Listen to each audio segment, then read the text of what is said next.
Ruth గ్రంథము 1వ అధ్యాయము 1వ వచనాన్ని చదువుదాం.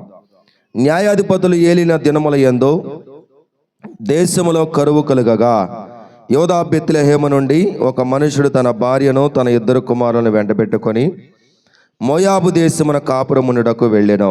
చాలు.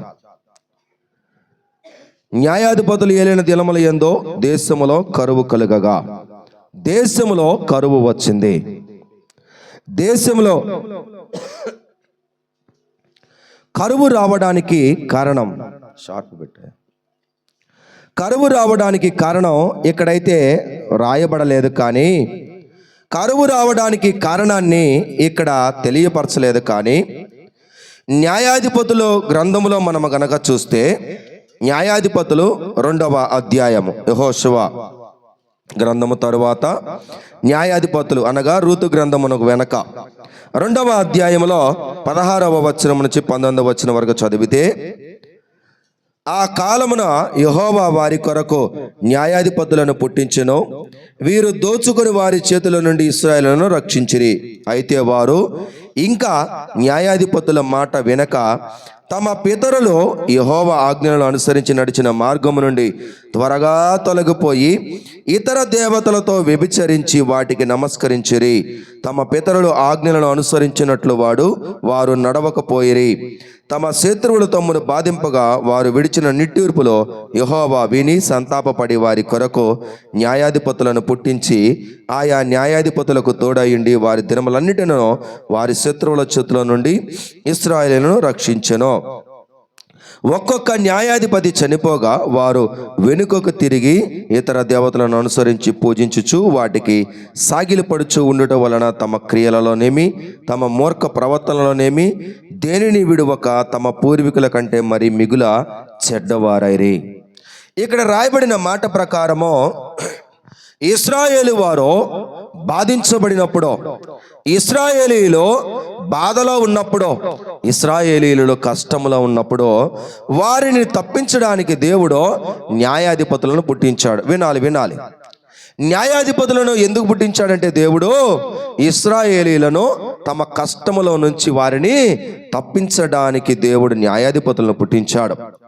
శత్రువుల చేతిలో నుంచి న్యాయాధిపతులు వారిని తప్పించారు. దేవుని సహాయంతో వారు శత్రువుల చేతిలో నుంచి రక్షిస్తే, ఆ న్యాయాధిపతి ఉన్నంత కాలం వీళ్ళు ఏం చేసేవాళ్ళంటే, న్యాయాధిపతి ఉన్నంత కాలం చక్కగా దేవుని వెంబడించేవారు. ఆ న్యాయాధిపతి చనిపోగానే మళ్ళా ఏం చేసేవాళ్ళంటే మళ్ళా వెనక్కి వెళ్ళిపోయేవాళ్ళు. న్యాయాధిపతి ఉన్నంత కాలమేమో బాగుండేవాళ్ళు. ఎందుకు?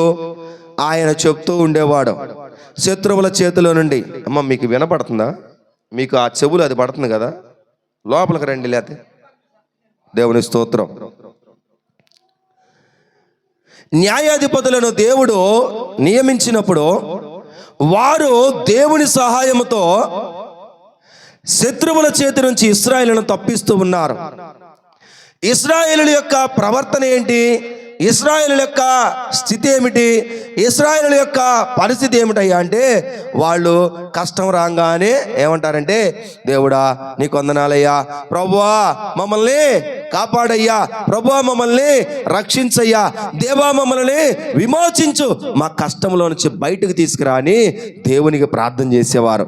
దేవుడు పశ్చాత్తాపపడి వారి ప్రార్థన విని మొరాలకించి ఏం చేసేవాడంటే, వాళ్ళకి మళ్ళీ ఒక న్యాయాధిపతిని పంపించి వారి కష్టములో నుంచి వారిని తప్పించేవాడు. బానే ఉంది. అయితే ఆ న్యాయాధిపతి ఉన్నంత కాలం చాలా బాగుండేవాళ్ళు.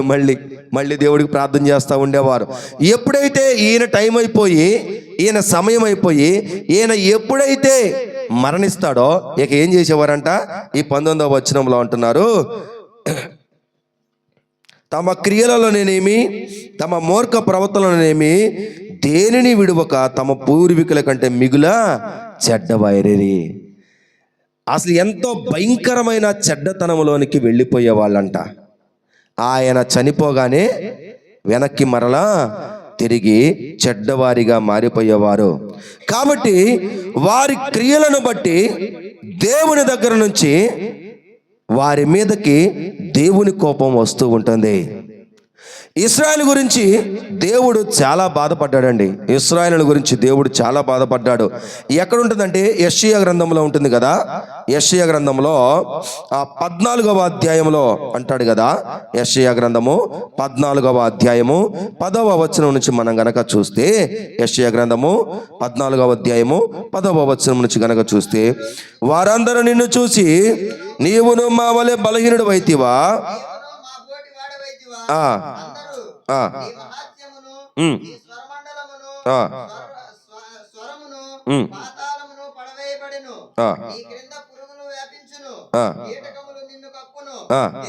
తేజో నక్షత్రమా, వేకువ చుక్క పడితివి, నీవు నరకబడితివి. చాలు చాలు చాలు. ఈనాడండి మనమందరము కూడా ఇలానే అడ్డు లేకుండా తిరుగుతూ ఉన్నాం. ఎంత భయంకరంగా తిరుగుతున్నామో మనం కూడా మన కష్ట సమయంలో దేవుణ్ణైతే వెంబడిస్తాం, కష్ట సమయంలో దేవునికి ప్రార్థన అయితే చేస్తాం, కష్టంలో దేవుణ్ణైతే అడుగుతాం. కానీ ఎప్పుడైతే కష్టం తీరుతుందో తర్వాత ఏం చేస్తాం? మనం మళ్ళా వెంటనే వెనక్కి వెళ్ళిపోతాం. మనము ఉన్న స్థితిని మర్చిపోతాం. మనము ఏ స్థితిలో ఉండి ఏ స్థితిలో నుండి దేవునికి ప్రార్థన చేస్తే దేవుడు మన మొర విన్నాడో, ఏ స్థితిలో దేవుడు మనల్ని రక్షించాడో, ఏ స్థితిలో దేవుడు మనల్ని బయటకు తీసుకొచ్చాడో ఆ స్థితిని మర్చిపోయి మరలా వెనక్కి వెళ్ళిపోతాం. ఒక మాటలో చెప్పాలంటే దేవుడు చేసిన మేలులను మనము మరిచిపోయి మరలా వెనకటి స్థితికి వెళ్ళి బహు చెడ్డవార్యముగా మారిపోతున్నాం. ఇశ్రాయేలులు అదే చేశారు. వారి కష్టకాలంలో దేవునికి మొరపెడితే దేవుడు వారి కొరకు న్యాయాధిపతులను పంపించాడు. న్యాయాధిపతులు ఉన్నంత కాలం బాగానే ఉండేవారు. ఆయన చనిపోగానే వెనక్కి వెళ్ళిపోయేవారు. ఇష్టం వచ్చినట్లుగా తిరుగుతుంటే దేవుడు వారి మీద కోపగిస్తూ ఉండేవాడు. దేవుని యొద్ద నుండి మనం ఎన్నో మేలులు, దేవుని యొద్ద నుండి మనం ఎన్నో ఉపకారములు పొందుతూనే ఉన్నాం. ఉపకారాలు పొంది కూడా మనం ఏం చేస్తున్నాం? వెనక్కి వెళ్ళిపోతున్నాం. దేవుడు చాలా గొప్ప దేవుడు అండి.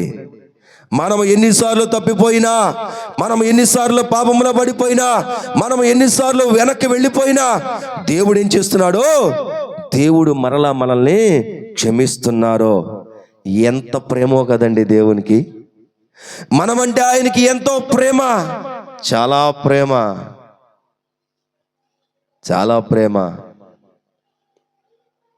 మనమంటే ఆయనకి ఎంతో ప్రేమ.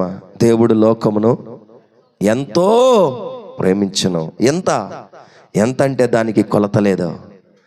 కొలవలేనంత ప్రేమతో ఆయన ప్రేమించాడు. ఎంత ప్రేమించాడో చెప్పమంటారా? ప్రభువా నాకు ఒక మేలు చేస్తావా అని అడిగితే ఎందుకు చేయను? ఏం కావాలో చెప్పు అంటే, నాకు ఆరోగ్యం కావాలంటే ఆరోగ్యం ఇచ్చాడు, వివాహం కావాలంటే వివాహము జరిగించాడు, బిడ్డలు కావాలంటే బిడ్డలను ఇచ్చాడు, బిడ్డలు చదవాలంటే మంచి చదువునిచ్చాడు, ఉద్యోగం కావాలంటే ఉద్యోగమునిచ్చాడు. మేలులు పొందుకున్న తరువాత నేనేం చేసింది తెలుసా? మేలులు మర్చిపోయి ప్రతిసారి దేవా నాకు ఆరోగ్యం ఇయ్యయ్యా అంటే ఆరోగ్యం ఇచ్చాడు. బాగా ఆరోగ్యం రాగానే నేనేం చేసింది తెలుసా? దేవుణ్ణి మర్చిపోయి నాకు ఇప్పుడు బాగుంది కదా అని దేవుని మేలులు మరిచిపోయి వెనక తిరిగి వెళ్ళిపోయినప్పుడు దేవుడు నన్ను విడిచిపెట్టకుండా, దేవుడు నన్ను వదిలిపెట్టకుండా ఆయన ఏం చేస్తున్నాడు తెలుసా? నన్ను ప్రేమించి మనలను ప్రేమించి ఆ ప్రేమలో మనల్ని దాచిపెట్టాడు. హల్లెలూయా. నాకు కావాలన్నది ఇచ్చాడు, నాకు అవసరం అంటే ఇచ్చాడు, నాకు ఇస్తావా అంటే ఇచ్చాడు. మేలులు పొందుకొని కూడా ఆ మేలుల్ని మరచిపోయిన స్థితిలో ఉన్నా కూడా ప్రేమించిన గొప్ప దేవుడు ఆయన. ఎంత ప్రేమామయుడండి, ఎంత ప్రేమామయుడు. ఎంత మరిచిపోయినా కూడా ఆయన మనలను క్షమిస్తూ ఆదరిస్తున్నాడు. దేవుడు క్షమిస్తున్నాడు కాబట్టే మనకి దేవుడు అంటే అంత చులకన. ఏం చేస్తున్నాడు కాబట్టి? క్షమిస్తున్నాడు కాబట్టే దేవుడు అంటే మనకి చులకన. ఏమండి, పోలీసులు అంటే ఎవరికైనా చులకన ఉంటుందా? ఎందుకని? పోలీసు ఆయన కనపడితే భయం. తప్పు చేసేవాడు కూడా పోలీసు ఆయన కనపడితే ఆగిపోతాడు. ఎందుకని? పోలీసు ఆయన్ని పోలీసులను ఎవరు కూడా తక్కువ అంచనా వెయ్యరు, చులకనగా చూడరు. ఎందుకని? వారు కొడతారు. వారికి కొట్టే అధికారం ఉంది. వారు కొడతారు. ఎట్లా కొడతారు? కారణం లేకపోయినా కొట్టేయచ్చు. వాళ్ళకి అధికారం ఉంది. తప్పు చేస్తే ఇంకా దారుణంగా కొడతారు. అబ్బో, చాలా గట్టిగా కొడతారు కాబట్టి మనకేముంటుంది? భయం ఉంటుంది. అవునా కదా? కొడతారు కాబట్టి మనకి భయం ఉంటుంది. అదే ఒక ఆఫీసులో పనిచేసే అటెండర్ ఉన్నాడు అనుకోండి. ఒక ఆఫీసులో పనిచేసే అటెండర్ అంటే ఎవరికన్నా భయం ఉంటుందా? ఆఫీసులో పనిచేసే ప్యూన్కి, సరే ఆఫీసులో ఊడ్చే ఆ శుభ్రం చేసే ఆ వ్యక్తికి ఎవరైనా భయపడతారా? ఎందుకని? అతను కొట్టడు కాబట్టి. అర్థమైందా? అతను ఏమీ చేయలేడు కాబట్టి. ఈరోజు దేవుడు చులకనైపోయాడు. ప్రతి ఒక్కరికి దేవుడు అలుసైపోయాడు. దేవుడంటే చులకన, దేవుడంటే అలుసు, దేవుడంటే చిన్న చూపు. ఎందుకనంటే దేవుడు క్షమిస్తున్నాడు కాబట్టి, దేవుడు క్షమించే దేవుడు కాబట్టి, ఆయన ప్రేమించే దేవుడు కాబట్టి, ఆయన ప్రేమను కనుపరిచే దేవుడు కాబట్టి, ఆ ప్రేమలో మనలోంచి కోపాన్ని మన మీద చూపించకుండా, కోపాన్ని మన మీదకి ఎక్కువగా రానియకుండా, ఆయన కోపం నిమిషం మాత్రమే ఉంచి ఆయన దయ మన మీద ఎంతకాలం ఉంచాడు? ఆయుష్కాలం ఉంచాడు. హల్లెలూయా. అందుకే చులకన, అందుకే లోకువ. దేవుడంటే భయం లేదు. ఏం లేదు? భయం లేదు. రాత్రి ప్రార్థన చేసావా? రాత్రి ప్రార్థనకు వచ్చావా? ఎందుకు రాలేదు? ఇంత బారు సాకులు ఉంటాయి, ఇన్ని కారణాలు ఉంటాయి. మీరు కారణాలు నాకు చెప్పొచ్చేమో, మనుషులకు కారణాలు చెప్పొచ్చు. ఈ కారణాలు దేవుని దగ్గర చెల్లుతాయా? ఎస్ఐ గారు కబురు పంపించారు, మీతో పని ఉంది, మిమ్మల్ని ఎంక్వైరీ చేయాలి, అర్జెంటుగా స్టేషన్కి రమ్మని చెప్పారు. స్టేషన్కి రమ్మని చెబితే వెళ్తారా? లేకపోతే నాకు ఇంట్లో ఇంకా పని కాలేదండి, నాకు కొంచెం ఆరోగ్యం బాగలేదండి, దగ్గుతున్నానండి, బాగా జలుబు చేసిందండి, మంచు పడుతుందండి, నేను ఈ పూట రాను, రేపు వస్తానని చెప్తారా? చెబితే ఎస్ఐ ఏమంటాడు?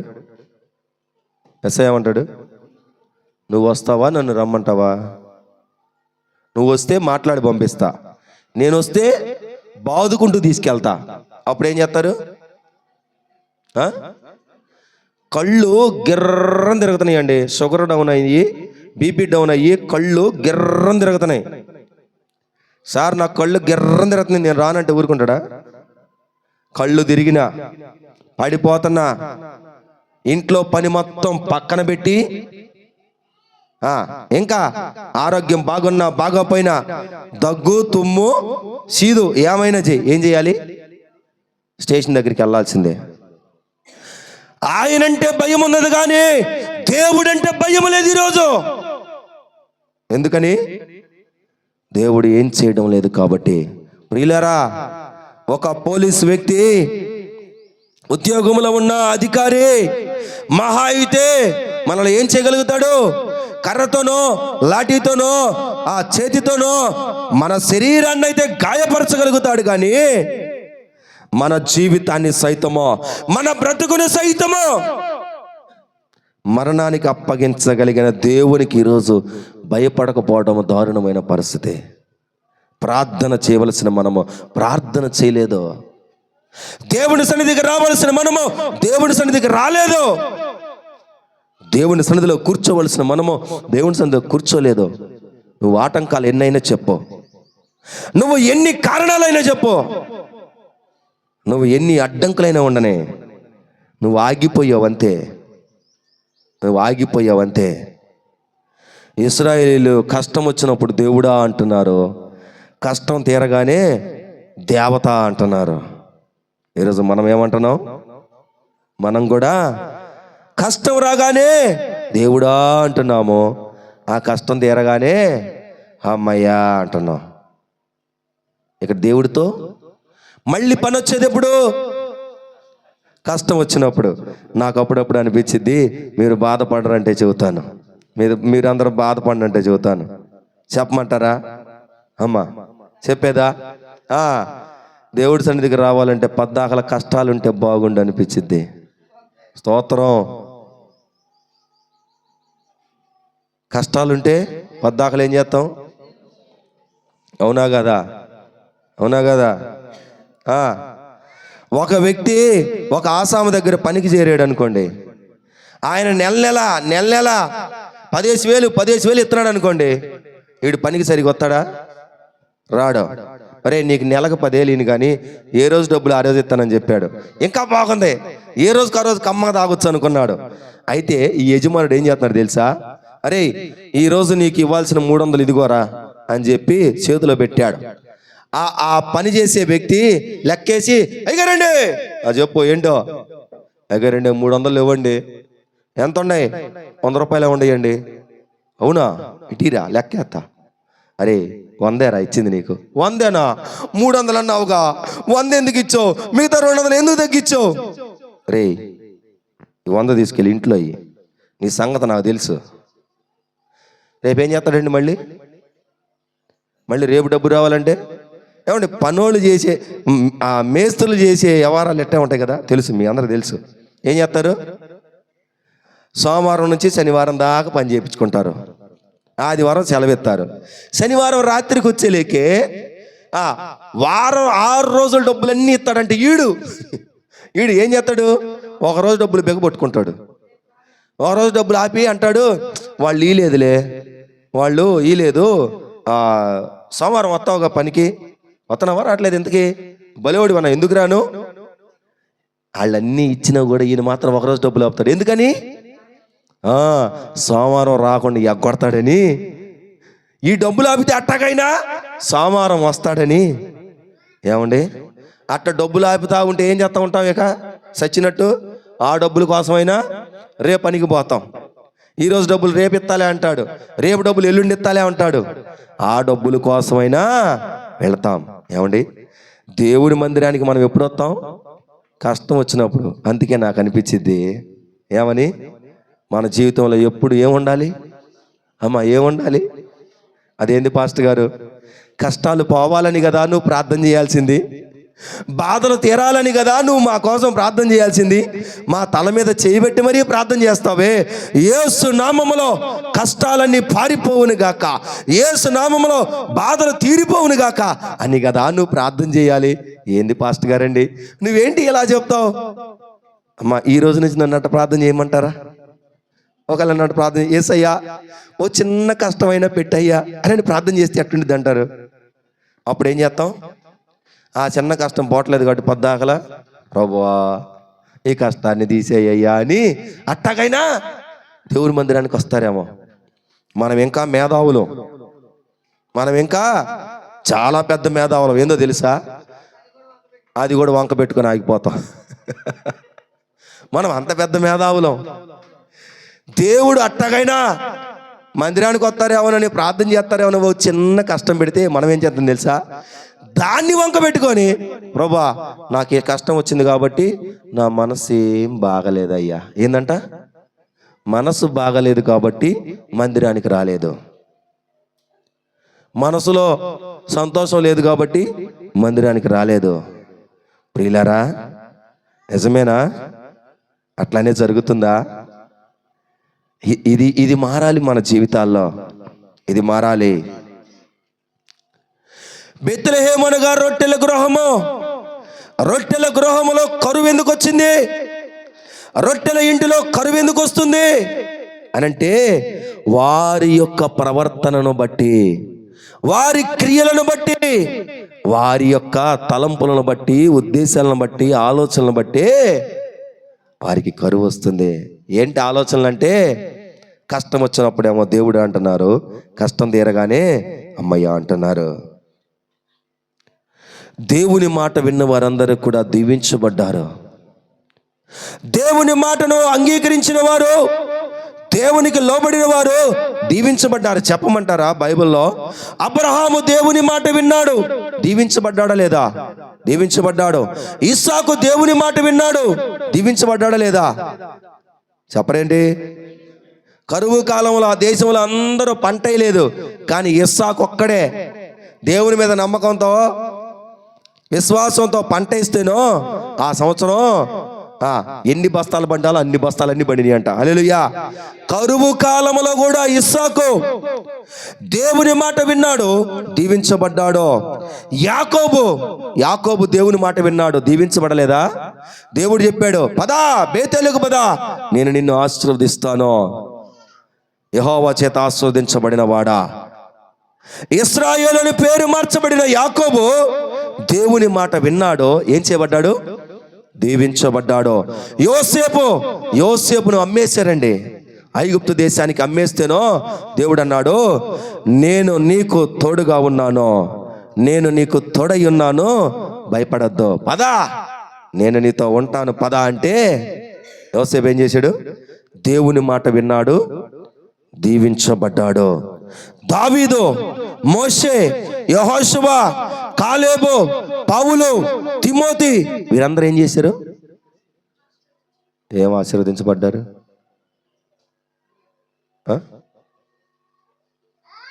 ఎందుకు ఆశీర్వదించబడ్డారు?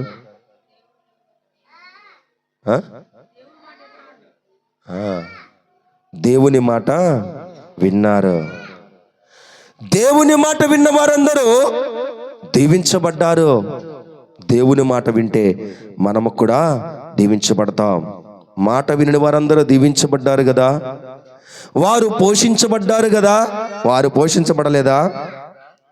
మనము చాలాసార్లు ఇలా అనుకుంటాం, ఏమనంటే మనం పని చేస్తేనే, ఏమంటే నేను పని చేసుకుంటేనే నాకు ఇల్లు గడుస్తుందండి. నిజమా? మనం పని చేసుకుంటేనే మనకు గడుస్తుందా? మనం పని చేస్తేనే ఈరోజు పూట గడిచిద్ది అంటారా? మరైతే పరిశుద్ధ గ్రంథంలో ఈ మాట ఉంది కదా, మత్తయి సువార్త 4వ అధ్యాయం 4వ వచనంలో ఏముంటది? మత్తయి సువార్త 4వ అధ్యాయం 4వ వచనంలో యేసుక్రీస్తు ప్రభువారు చెప్తున్నారు కదా, అందుకైన మనుష్యుడు రొట్టె వలన మాత్రము కాదు గాని దేవుని నోట నుండి వచ్చు ప్రతి. మనుష్యుడు దేని వల్ల బ్రతుకుతున్నాడంట? రొట్టె వలన కాదు. మనుషుడు బ్రతికేది రొట్టె వలన కాదు, మనము సంపాదించుకున్న మన సంపాద వలన కాదు, మనము సంపాదించిన మన సంపాదన వలన కాదు. దేని వలన మనం బ్రతికుతున్నాం? మన సంపాదన వల్ల మాత్రం కాదండి, దేవుని నోట నుండి వచ్చిన మాట వలన మనం బ్రతుకుతున్నాం. హల్లెలూయా. మరి అట్టయినప్పుడు దేవుని మాట వల్ల మనం బ్రతుకుతున్నప్పుడు మనం ఎందుకు ఈ మాట అనాలి? ఏమని? నేను కష్టపడితే, నేను సంపాదిస్తే బ్రతుకుతున్నానండి అని ఎందుకు అనాలి? మనం బ్రతికిస్తుంది ఎవరు? దేవుడు కదా. దేవుడు చెప్తే కదా మనం బ్రతుకుతుంది, దేవుడు ఆజ్ఞాపిస్తే కదా మనము బ్రతుకుతుంది, దేవుని కృప ఉంటే కదా మనం బ్రతుకుతుంది, దేవుని చిత్తం ఉంటే కదా మనం బ్రతుకుతుంది. మనం తినటం వల్ల బ్రతుకుతున్నామా? మనం సంపాదించడం వల్ల బ్రతుకుతున్నామా? కాదు. చాలాసార్లు మనము దేవుని మాట వినక దేవునికి వ్యతిరేకంగా మారడం వల్ల మనము శ్రమలు, కష్టాలు, శోధనలు, బాధలు తెచ్చుకుంటున్నాం. మనమే మన కష్టాలకు తలుపులు తీరుస్తున్నాం. ఏం చేస్తున్నాం? మన బాధలకు తలుపులు తెరుస్తున్నాం, మన శ్రమలకు తలుపులు తెరుస్తున్నాం, మన కరువుకు మనమే తలుపులు తెరిచి ఆహ్వానిస్తున్నాం, దా దా దా అని. కానండి ద్వితీయోపదేశ కాండంలో ఒక మాట చూద్దామా? బైబిల్ తెరుద్దాం. ద్వితీయోపదేశ కాండము 8వ అధ్యాయము 3వ వచనంలో, ద్వితీయోపదేశ కాండము 8వ అధ్యాయము 3వ వచనం. ద్వితీయోపదేశ కాండము 8వ అధ్యాయము 3వ వచనంలో ఈ మాట ఉంది కదా.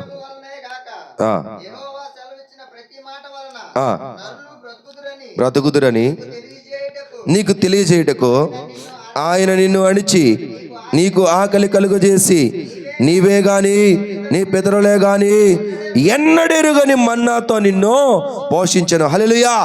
దేవుడు ఇశ్రాయేలీలను మన్నాతో పోషించాడంట. ఆమేన్. ఇశ్రాయేలు దేంతో పోషించాడు? మన్నా ఎక్కడ దొరికిద్దండి? మన్నా అంటే మట్టిగా. మన్నా అంటే ఆకాశము నుంచి దేవుడు పంపించిన ఆహారము. ఈ మన్నా ఏ కొట్లో దొరకదు, ఏ అంగట్లో దొరకదు, ఏ దేశంలో దొరకదు. ఈ మన్నా ఏ రాష్ట్రంలో దొరకదో, ఏ జిల్లాలో దొరకదో, ఏ ప్రాంతంలో కూడా పండదు. మన్నా ఎక్కడ ఉంటుంది? కేవలం దేవుడి దగ్గర మాత్రమే, దేవుడు పంపించిన ఆహారం మాత్రమే అది. ఆమేన్. దేవుడు ఇశ్రాయేలీయులను మన్నాతో పోషించాడు. దేంతో? మన్నాతో పోషించాడు. నెహెమ్యా గ్రంథము 9వ అధ్యాయము 21వ వచనం. నెహెమ్యా గ్రంథము 9వ అధ్యాయము 21వ వచనం.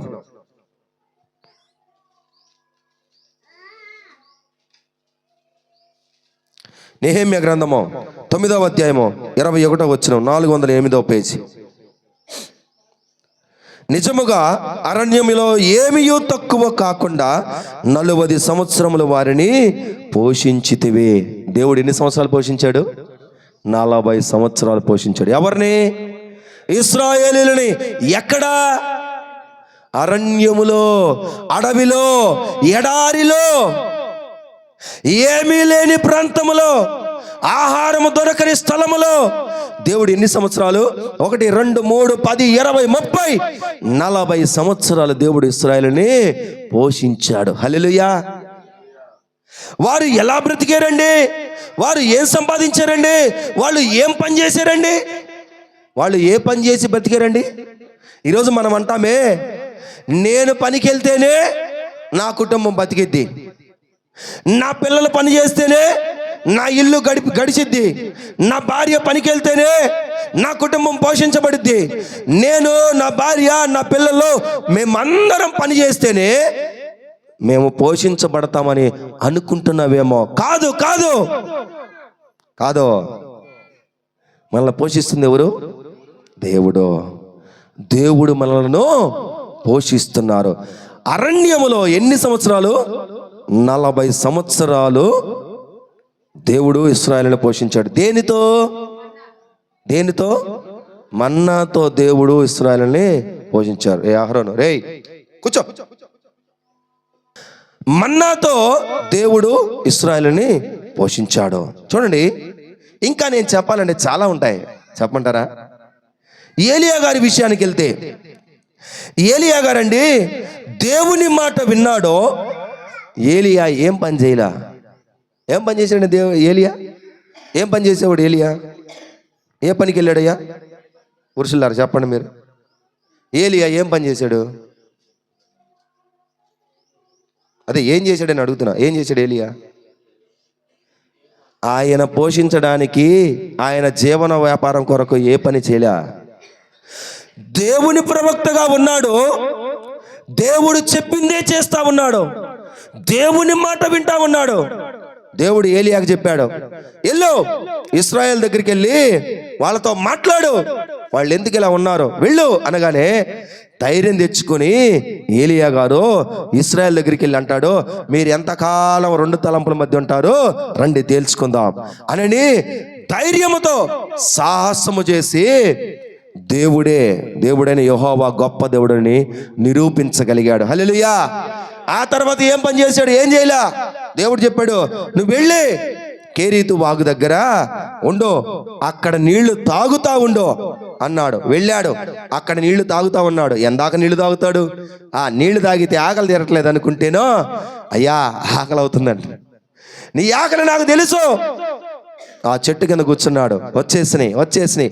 ఒక పెద్ద గుంపు వచ్చేసింది. ఆకాశంలో ఏదో పెద్ద మేఘం వచ్చినట్టుగా వచ్చేసింది. పైకి చూడంగానే ఒక పెద్ద కాకుల గుంపు వచ్చేసింది. ఆ కాకుల గుంపు ఏం చేస్తుంది తెలుసా? పైన పోతా వదిలేసి వెళ్తున్నాయి. పైనుంచి వర్షం పడినట్టు ముక్కలు పడుతున్నాయి. మాంసం ముక్కలు పైనుంచి పడుతున్నాయి. కమ్మగా ఆయన ఉన్న దగ్గర మాంసం ముక్కలు పడితేనో అన్ని ఏరుకొని తిన్నాడు. తినంగానే కడుపు నిండా. ఏమండి, దేవుడు ఏలియాని దేంతో పోషించాడు? నాన్ వెజ్తో. హల్లెలూయా. దేంతో? Non veg. మనమందరం అనుకుంటాం, ప్రభువా ఈ 5 ఏళ్ళు నోట్లోకి పోతే చాలయ్యా, రేషన్ బియ్యం ఇస్తే చాలయ్యా, కాత ఆ రేషన్లో ఇచ్చే కందిపప్పు ఇచ్చినా చాలయ్యా. ఏం చేస్తాను? పప్పు చారు పల్సగా పెట్టుకొని కాతట్ట కలుపుకొని ఏదో కారం ఎత్తుకేసుకోనో ఆ పచ్చడి వేసుకోనో ఈ 5 ఏళ్ళు రోజు నోట్లో పోతే చాలయ్యా. కాదు కాదు కాదు. దేవుడు అంటున్నాడు, రేషన్ బియ్యంతో పని ఏంటి? పల్చడి పప్పు చారుతో పని ఏంటి? నేను నిన్ను ఎలా పోషిస్తాను? శ్రేష్టమైన ఆహారముతో, నిన్ను మంచి గోధుమలతో నేను నిన్ను పోషిస్తాను. హల్లెలూయా. శ్రేష్టమైన ఆహారాన్ని దేవుడు మనకి ఇస్తాడు. ఆమేన్. ఎంత గొప్ప మాట అండి ఇది. శ్రేష్టమైన ఆహారం. ఏలియాని దేంతో పోషించాడు? నాన్ వెజ్తో, మంచి మాంసంతో. ఎందుకు పోషించాడంటే ఏలియా దేవుని మాట విన్నాడు. దేవుని మాట విన్నాడు కాబట్టి ఏలియాని దేవుడు మంచి పదార్థాలతో పోషించాడు. ఎలీషా దగ్గరికి వెళ్దాం. ఎలీషా గారండి అరకు దున్నుతా ఉంటాడు. ఎలీషా గారు అరకు దున్నుతా ఉంటే ఏలియా గారు వచ్చి దేవుడిని పిలుస్తున్నాడు అని దుప్పట వేయగానే అక్కడున్న ఎద్దుల్ని అక్కడే వధించేసి విందు చేసి అరకంతా వదిలిపెట్టేసి ఏలియా గారితో వెళ్ళిపోతాడు. శిష్యుడిగా వెళ్ళిన తరువాత ఎలీషా గారు కూడా, ఏలియా చనిపోయిన తరువాత ఎలీషా గారు కూడా దేవుని మాట వింటా ఉన్నాడు. ఆయన కూడా ఇంకేం పని చేయట్లా, దేవుని మాటే వింటున్నాడు. దేవుడు చెప్పిందే చేస్తున్నాడు.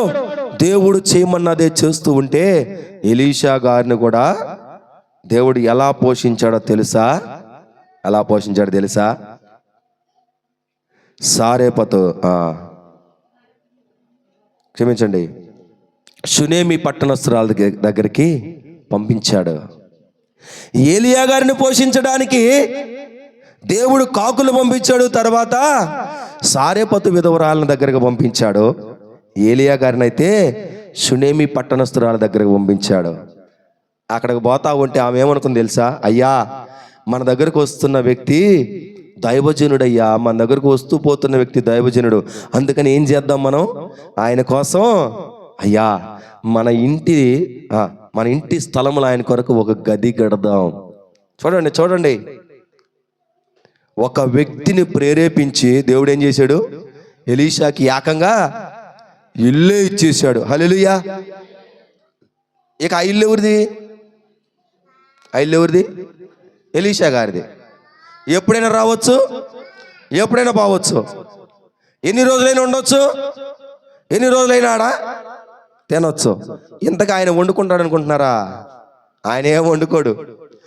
ఆయన వచ్చి ఆ గృహంలో ఉండగానే ఆ ఇంట్లో ఉండే ఆ స్త్రీ, అమ్మో దైవజనుడు వచ్చాడు, ఇంట్లో ఉన్నాడు అని ఉదయం, మధ్యాహ్నం, సాయంత్రం, రాత్రి అన్ని పూట్ల వీళ్ళు ఏం తింటే అది అయ్య గారి దగ్గరికి పంపిస్తూ ఉండేది. చూసారా? దేవుని మాట వింటే దేవుడే మనలను పోషిస్తారు. దేవుని మాటకు లోబడిన వారిని ఆయన ఆదరిస్తాడు. దేవుని మాటకు లోబడితే ఆయన మనల్ని పోషిస్తాడు. దేవుని మాట వింటే ఆయన ఏం చేస్తాడు? ఇంకొక మాట చూపిస్తా చూడండి. యెషయా గ్రంథము 49వ అధ్యాయంలో, యెషయా గ్రంథము 49వ అధ్యాయము 23వ వచనంలో ఈ మాట ఉన్నది కదా, చదువుదామా? యెషయా గ్రంథం 49వ అధ్యాయం 23వ వచనం. దేవుని మాట వింటే ఆయన మనకి ఏం చేయగలడో. 23వ వచనం, యెషయా గ్రంథం 49వ అధ్యాయము 23వ వచనం. రాజులు నిన్ను దేవుని మాట వింటే, వింటున్నావా? దేవుని మాట వింటే రాజులు ఏం చేస్తారంట? రాజులు దిగి వచ్చి ఏం చేస్తారు? మనలను పోషిస్తారు. గట్టిగా హల్లెలూయా చెప్పు. ఎవరు పోషిస్తారు మనల్ని? రాజులు దిగి వచ్చి. రాజులు అంటే ఎవరు? పరిపాలన చేసేవాళ్ళు. వాళ్ళు దిగి వచ్చి ఏం చేస్తారంట? రాజులు నిన్ను పోషించు తండ్రులుగాను, వారి రాణులు నీకు పాలిచ్చు దాదులుగాను ఉంటారంట. రాజులు దిగి వచ్చి మనల్ని పోషిస్తారు, రాణులంట మనల్ని పాలిచ్చి పెంచుతారంట. హల్లెలూయా. ఏమండి, మనము ఎంత పని చేస్తే, మనము ఏ పని చేస్తే, మనము ఏ ఉద్యోగం చేస్తే, మనము ఏ వ్యాపారం చేస్తే, మనము ఎక్కడ పెట్టుబడి పెడితే, మనము ఎంత పేరు సంపాదిస్తే, గొప్పవాడైన రాజు ఆయన దిగి వచ్చి నేను నిన్ను పోషిస్తానని చెప్తాడండి. ఏ ఉద్యోగం చేస్తే రాజు దిగొస్తాడు? ఏ వ్యాపారం చేస్తే రాజు దిగొస్తాడు? ఏం చేస్తే రాజు దిగొస్తాడు? చెప్పండి. ఏం చేస్తే రాజు దిగొస్తాడు? సరే, ఒక వ్యాపారం మొదలు పెట్టాం, ముఖ్యమంత్రి గారు వస్తారా? మన వ్యాపారానికి ముఖ్యమంత్రి గారు వస్తారా? ఆహా ఎంత బాగుందని, నీ వ్యాపారం ఎంత బాగుంది అనుకుంటూ వస్తాడా? అట్టడి వ్యాపారాలు బోల్డ్. సరే, ఒక మంచి ఉద్యోగం చేసాం, ఆహా ఎంత ఉద్యోగం చేస్తున్నావు అనుకుంటా వస్తాడా? ప్రధానమంత్రి గారు వస్తారా? ఆయన ఏమంటాడు? నీకంటే పెద్ద ఉద్యోగం నాది. అదే కానీ అది. మరి రాజులు ఎప్పుడు దిగొస్తారు? మనకు ఆరోగ్యం బాగోపోతే రాజులు వస్తారా? మనం ఆపదలో ఉంటే రాజులు దిగొస్తారా? మన ఉద్యోగం చేస్తే రాజులు దిగొస్తారా? రాజులు ఎప్పుడు దిగొస్తారో చెప్పేదా? ఎవరైతే దేవుని మాట వింటారో అప్పుడు ఏం చేస్తారంట? రాజులు దిగి వచ్చి మనలను పోషించే తండ్రులుగా ఉంటారు. హల్లెలూయా. ఏలియాని చూసాం. ఏలియా ఏ పని చేయని అవసరం లేదో ఏం చేశాడు? దేవుడు ఎక్కడికి వెళ్ళమంటున్నాడో అక్కడికి వెళ్తున్నాడు. ఆడికి వెళ్తే చాలు ఏమవుతుంది? ఆడికి వెళ్తే ఆహారం వచ్చేస్తుంది. వాగు దగ్గర కూర్చోమన్నాడు, వాగు దగ్గరికి నాన్ వెజ్ వచ్చేసింది. తర్వాత సారేపత అని ఊరికి వెళ్ళు, ఆ ఊరు బట్టి నీకు ఒక ఆమె కనపడిద్ది, ఆమెతో నేను చెప్పానులే, నువ్వు ఆమె దగ్గర ఉండు, వాళ్ళ ఇంట్లో ఉండు అన్నాడు. వెళ్ళిపోయాడు, వాళ్ళ ఇంట్లో ఉన్నాడు. కరువు కాలం, భయంకరమైన కరువు వచ్చింది. ఆ పూటకు మాత్రమే పిండి ఉంది, ఆ పూటకు మాత్రమే నూనె ఉంది. కట్టెల కోసం ఊరి బయటకు వచ్చింది. బయటికి రాగానే వందనాలు అయ్యగారు అంది. వందనాలమ్మా, దేవుడు నన్ను నీ దగ్గర పంపించాడమ్మా, మీ ఇంట్లో ఉండమన్నాడమ్మా. అవునా అయ్యగారు?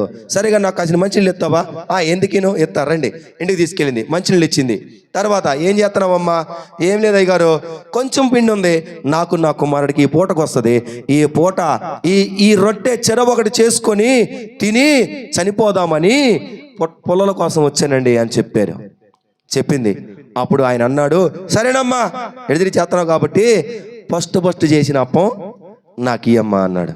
ఫస్ట్ చేసిన అప్పమా? అబ్బో సరేలే, నా అప్పాన్ని నేను త్యాగం చేసి ఆయనకి ఇద్దామని అనుకొని ఆ అప్పాన్ని తీసి ఫస్ట్ అప్పాన్ని ఆయనకి ఇచ్చేసింది. రెండవది చేసి పిల్లోడికి పెట్టేసింది. ఇక అయిపోయింది కదా, సరేలే ఇంకా దైవజనుడు తిన్నాడుగా ఇంకేముందిలే అనుకుందేమో. తొట్టులో చూస్తే పిండి ఉంది, ఇంకాస్త పిండి ఉంది. ఉరి ఇంకాస్త పిండి ఉందే, నాకు కూడా వచ్చిద్దేమోనని ముద్ద చేసుకొని చక్కగా ఆమె కూడా రొట్టె చేసుకొని తినేసింది. ఈ పూట కడుపు నిండింది, ముగ్గురు కడుపు నిండింది, బాగానే ఉంది. అయ్యగారండి ఏడే ఉంటారా వెళ్ళిపోతారా? అమ్మా దేవుడు నన్ను ఇక్కడే ఉండమన్నాడు. ఎక్కడా? మా ఇంట్లోనే ఉంటావా? మరి సాయంత్రానికి పిండి ఎవడు చూసుకుంటాడులే. సరే అయిపోయింది. సాయంత్రం అయ్యేటప్పటికి ఆ తొట్టులో పిండి వచ్చేసింది, ఆ బుడ్డులో నూనె వచ్చేసింది. ఆ పిండి కలిపింది, ముగ్గురికి 3 అప్పాలు వచ్చినాయి, కమ్మగా కాల్చింది. మళ్ళీ సాయంత్రం తిన్నారు. అయ్యగారండి ఈ రాత్రికి ఏడే ఉంటావా మళ్ళీ వెళ్ళిపోతావా? లేదమ్మా నన్ను ఏడే ఉండమన్నాడు దేవుడు. అసలు ఏడే ఉండిపోతావా? దేవుడు ఎప్పుడు దాకా ఉండమని అప్పుడు దాకుంటా. సర్లే ఇక ఫిక్స్ అయిపోయింది ఆమె కూడా. ఏమని? ఈయన ఏడే ఉంటాడు, నేను ఈయనకి చేసి పెట్టాలి. కాదు పిండి ఎట్టా? సరే పడుకున్నారు. తెల్లారు లేచారు, మళ్ళీ చూసేలేక తొట్టి నిండా పిండే, బుడ్డి నిండా నూనె. మళ్ళీ పోయి గబగబ పొలం ఏరుకొచ్చింది. అయ్యారండి వదనాలండి అప్పం చేసి తెచ్చానండి, ఫస్ట్ నీకే. అవునమ్మా, వెరీ గుడ్. తిన్నారు, అయిపోయింది. మధ్యాహ్నం మళ్ళీ చేసుకు తిన్నారు, అయిపోయింది. మళ్ళీ రాత్రి మళ్ళీ చేసుకు తిన్నారు, అయిపోయింది.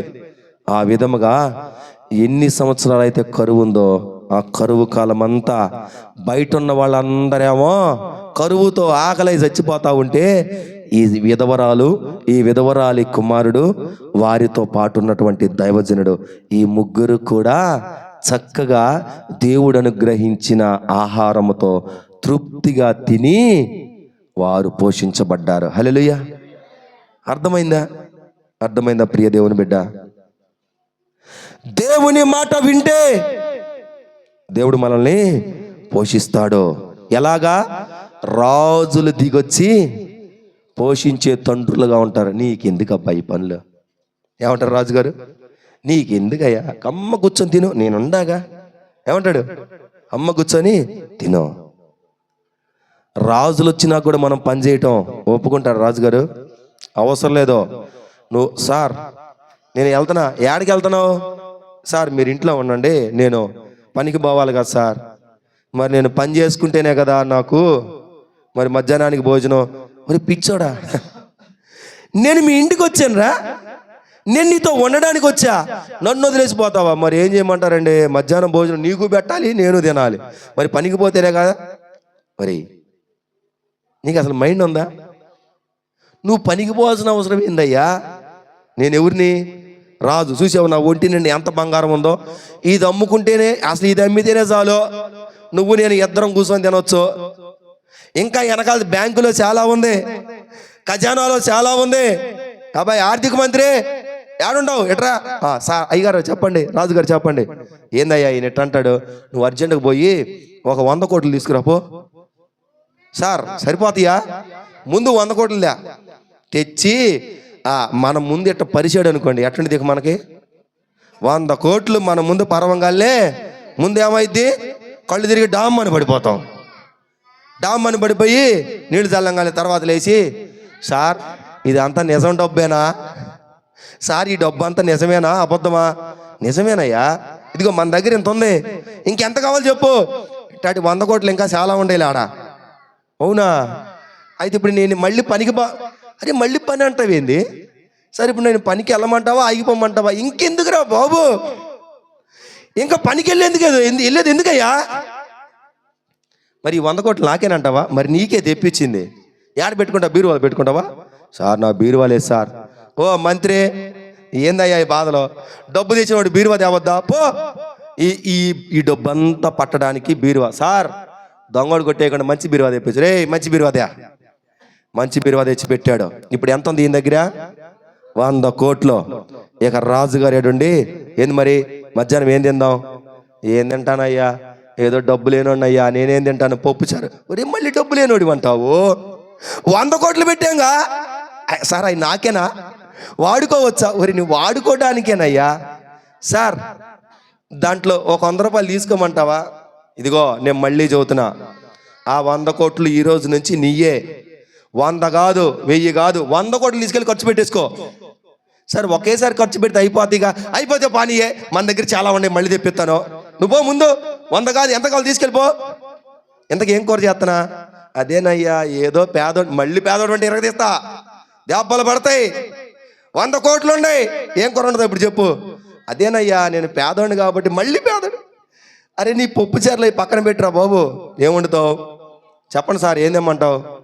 నాకు చికెను, మటను, రొయ్యలు, చేపలు, ఏపుళ్ళు, కూరలు అన్ని రకాలు నా టేబుల్ మీద ఉంటేనే కానీ నాకెందుకో తినబుద్ధి కాదయ్యా. ఇన్ని రకాలు ఉండాలి, ఎందుకంటే అది కొంచెం తింటాను. కాబట్టి నువ్వు ఒక పని చెయ్యి, బీరువాలో 100 కోట్లు ఉన్నాయిగా, దాంట్లో ఒక కట్ట పట్టుకుపో.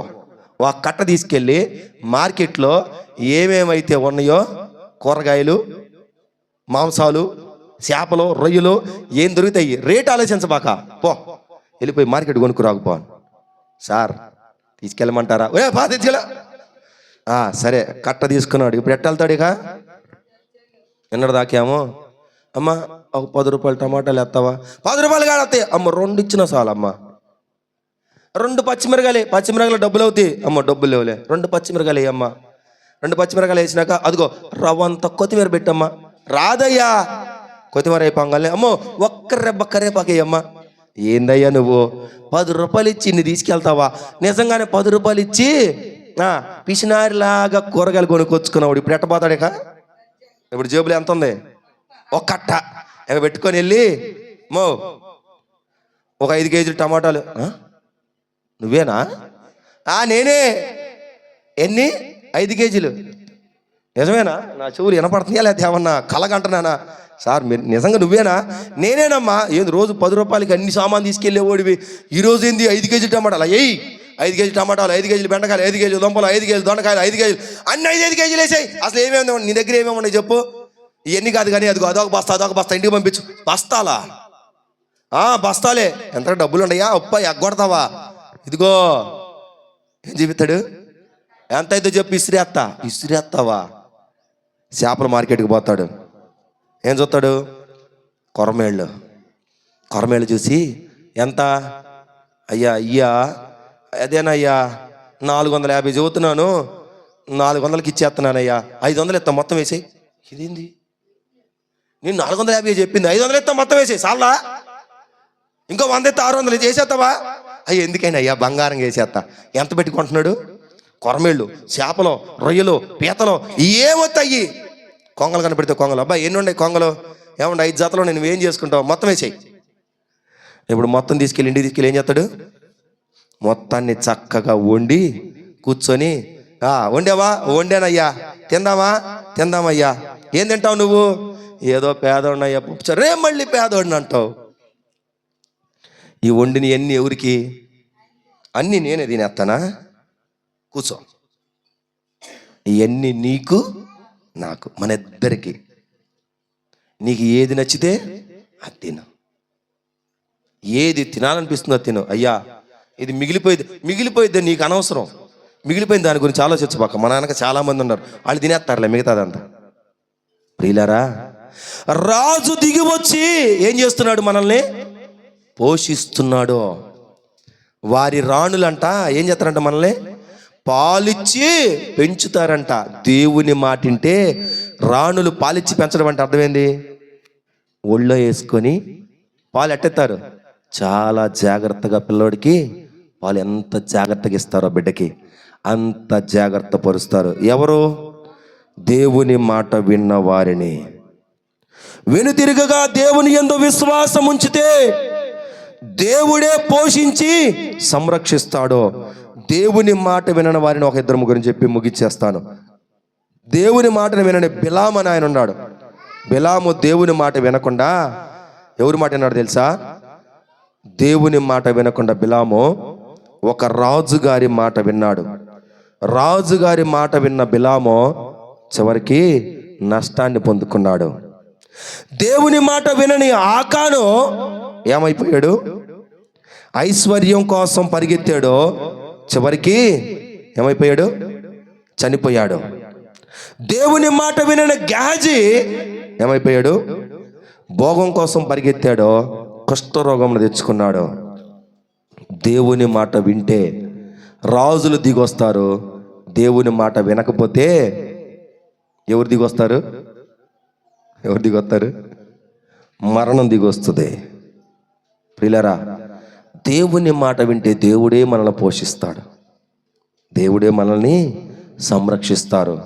కాబట్టి ఈరోజు మనం ఆలోచన చేద్దాం. కరువు ఎందుకు వస్తుందంటే దేవుని మాట వినకపోవడం వలనే. దేవుని మాట వింటే చక్కగా పోషిస్తాడు. కరువు ఎందుకు వస్తుంది అంటే మనమే పిలుస్తున్నాం. ఎవరిని? కరువు నా ఇంటికి రా అని తలుపులు తెరిచి లోపలికి రాని మనమే పిలుస్తున్నామా? కరువుని ఆహ్వానిద్దామా? దేవుని మాట విని రాజులను దింపుదామా? ఏది కావాలి? రాజులను దింపితే వారే పోషిస్తారు. మనము దేవుని మాట వింటే దేవుడే రాజులను పంపిస్తాడు. ఎందుకు? మనలను పోషించడానికి, మనకు పాలిచ్చి పెంచడానికి రాణులు పరిగెత్తుకొస్తారు. దేవుని మాట విని పోషించబడదామా? దేవుని మాటకు దూరంగా ఉండి కరువులోనికి వెళ్ళిపోదామా? కరువులో ఉన్న సారేపతు విధవరాలు దైవజనుడు వచ్చిన తరువాత పోషించబడింది. కరువులో లేదామా? ఈరోజు కరువు ఎందుకు వస్తుంది మనకి? రొట్టెల గృహముగా ఉండాలి, రొట్టెలు ఉండే ఇంటినే రొట్టెల గృహం అంటారు. మరి ఎప్పుడు రొట్టెలు ఉండాల్సిన ఇంటిలో కరువు ఎందుకుంది? వారే దేవుని మాట వెనక కరువును తెచ్చుకుంటున్నారు. కాబట్టి ఈరోజు మనం ఆలోచన చేద్దాం ప్రియులరా, ప్రియ దేవులారా, మనము కరువులోనికి వెళ్ళే వారముగా కాకుండా, కరువును ఆహ్వానించే వారముగా కాకుండా, దేవుని మాట వింటూ దేవుని చేత పోషించబడడానికి దేవుడు మనందరికీ సహాయం చేయనుగాక. ఆమేన్. మోకరిద్దాం, దయచేసి మోకరిద్దాం, తలలు వంచుదాం, కళ్ళు మూసుకుందాం త్వరగా.